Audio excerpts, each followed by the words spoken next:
حج کے خاص دن جو ہیں وہ 5 ہیں، ذی الحجہ کی 8، 9، 10، 11، 12۔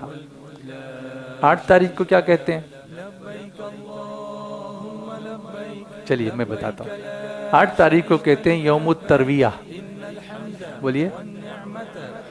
9 تاریخ کو کہتے ہیں یوم العرفہ۔ 10 تاریخ کو کہتے ہیں یوم النحر۔ 11، 12، 13 ایام تشریق۔ یہ اب ترویہ کیوں کہتے ہیں؟ اللہ تعالیٰ نے حضرت ابراہیم علیہ السلام کو خواب میں حکم دیا کہ اپنے بیٹے اسماعیل کو اللہ کی راہ میں قربان کرو۔ وہ 8ویں شب تھی، ابھی 8 تاریخ آئی نہیں، 8ویں شب تھی۔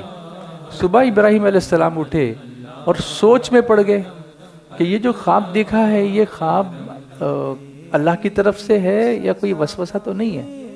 تو سارا دن سوچتے رہے 8 تاریخ کو۔ اس سوچنے کو کہتے ہیں ترویہ۔ اس لیے 8 تاریخ کا نام کیا ہوا؟ یوم الترویہ۔ دیکھو آئی صاحبان، ارکان کرنا ایک الگ بات ہے، لیکن اس کی ہسٹری سے جب ہم اٹیچ ہوتے ہیں نا تو ایک الگ ہی روحانی کیفیت ہمارے اندر آتی ہے کہ ہم وہ دن پا رہے ہیں جو ابراہیم علیہ السلام نے سوچنے میں گزارا تھا، اور وہ دن ہمیں کہاں مل رہا ہے؟ مینا میں مل رہا ہے، ہمیں وہ دن مینا میں مل رہا ہے۔ وہ برکتیں اللہ میں عطا فرمائے۔ اب ابراہیم علیہ السلام تو اپنے خواب کا سوچتے رہے، ہمیں کیا سوچنا ہے؟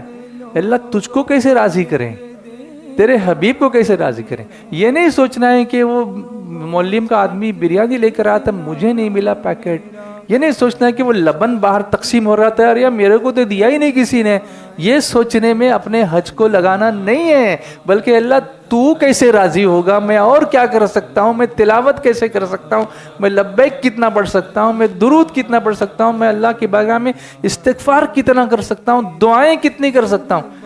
یہاں تو شکایت ہے کہ دعا قبول نہیں ہوتی، اور وہاں اللہ نے بلایا دعا کرنے کے لیے تو دعا کرتے نہیں۔ میں ایک ایگزامپل دوں، ایک صاحب آئے میرے ساتھ، بولے چلو عمرہ کرتے ہیں۔ میں نے کہا چلو کرتے ہیں۔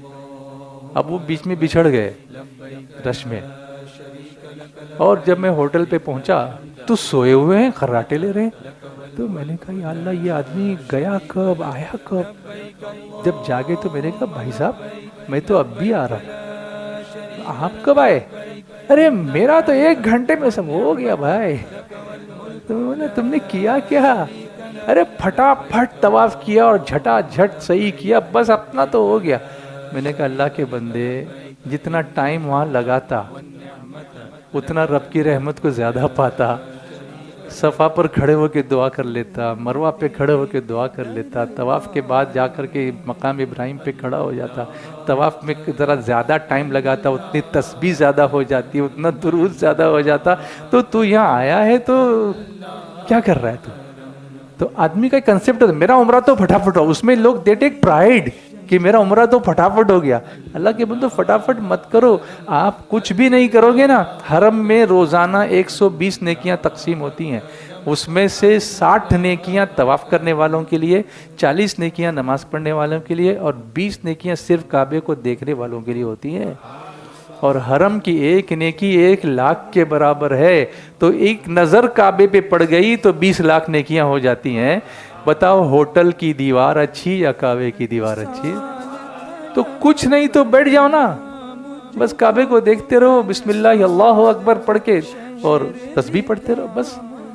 تو اس کا فائدہ اٹھانا، make the most of it.